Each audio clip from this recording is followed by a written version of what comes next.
मेरे चैनल में आपका स्वागत है। मैं आपका ऑनलाइन शिक्षक सत्येंद्र कुमार राय हूँ। यदि आप मेरे नए वीडियो की सूचना सबसे पहले प्राप्त करना चाहते हैं, यदि आपको यह जानकारी पसंद आई है, तो कृपया मेरे आने वाले नए वीडियो के लिए मेरे चैनल को लाइक और सब्सक्राइब करें और शेयर करें। बड़े बुजुर्ग कहते हैं कि जब भी किसी मंदिर में दर्शन के लिए जाएं, तो दर्शन करने के बाद बाहर आकर मंदिर की पेड़ी या ओटले पर थोड़ी देर बैठते हैं।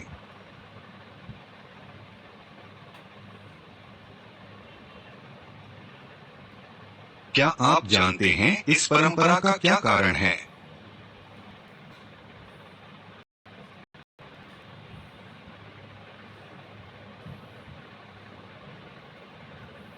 आजकल तो लोग मंदिर की पैड़ी पर बैठकर अपने घर की व्यापार की राजनीति की चर्चा करते हैं, परंतु यह प्राचीन परंपरा एक विशेष उद्देश्य के लिए बनाई गई।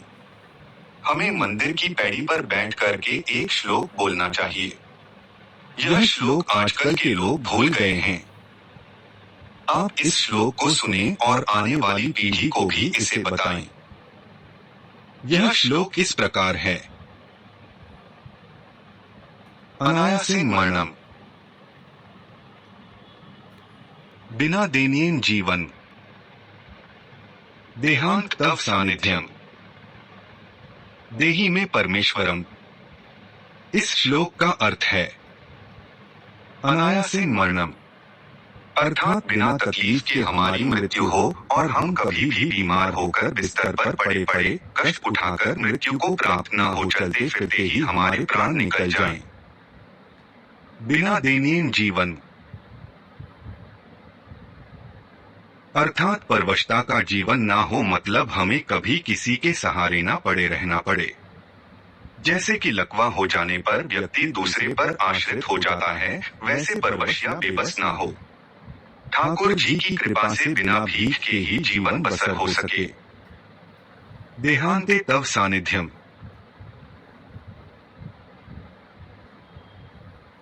अर्थात जब भी मृत्यु हो तब भगवान के सम्मुख हो। जैसे भीष्म पितामह की मृत्यु के समय स्वयं ठाकुर जी उनके सम्मुख जाकर खड़े हो गए। उनके दर्शन करते हुए प्राण निकले। में परमेश्वरम,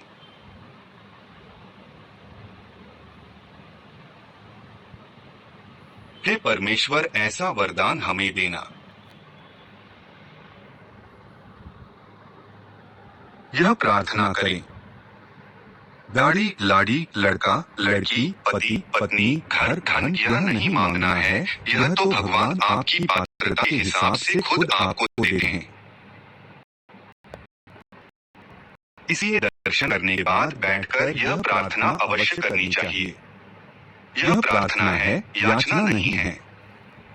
याचना सांसारिक पदार्थों के लिए होती है, जैसे कि घर, व्यापार, नौकरी, पुत्र, पुत्री, सांसारिक सुख, धन या अन्य बातों के लिए जो मांग की जाती है, वह याचना है, वह भीख है। हम प्रार्थना करते हैं। प्रार्थना का विशेष अर्थ होता है, अर्थात विशिष्ट, श्रेष्ठ। अर्थना अर्थात निवेदन। ठाकुर जी से प्रार्थना करें और प्रार्थना क्या करना है, यह श्लोक बोलना है। सबसे जरूरी बात, जब हम मंदिर में दर्शन करने जाते हैं तो खुली आंखों से भगवान को देखना चाहिए, निहारना चाहिए, उनके दर्शन करना चाहिए। कुछ लोग वहां आंखें बंद करके खड़े रहते हैं। आंखें बंद क्यों करना, हम तो दर्शन करने आए हैं। भगवान के स्वरूप का, श्री चरणों का, मुखारविंद का, श्रृंगार का संपूर्ण आनंद लें। आंखों में भर लें स्वरूप को। दर्शन करें और दर्शन के बाद जब बाहर आकर बैठें तब नेत्र बंद करके जो दर्शन किए हैं उस स्वरूप का ध्यान करें। मंदिर में नेत्र नहीं बंद करना। बाहर आने के बाद पैड़ी पर बैठकर जब ठाकुर जी का ध्यान करें आए तब नेत्र बंद करें, और अगर ठाकुर जी का स्वरूप ध्यान में नहीं आए तो दोबारा मंदिर में जाएं और भगवान का दर्शन करें। नेत्रों को बंद करने के पश्चात उपरोक्त श्लोक का पाठ करें। यही शास्त्र है। यही बड़े बुजुर्गों का कहना है। मेरे चैनल में आपका स्वागत है। मैं आपका ऑनलाइन शिक्षक सत्येंद्र कुमार राय हूँ। यदि आप मेरे नए वीडियो की सूचना सबसे पहले प्राप्त करना चाहते हैं, यदि आपको यह जानकारी पसंद आई है, तो कृपया मेरे आने वाले नए वीडियो के लिए मेरे चैनल को लाइक और सब्सक्राइब करें और शेयर करें।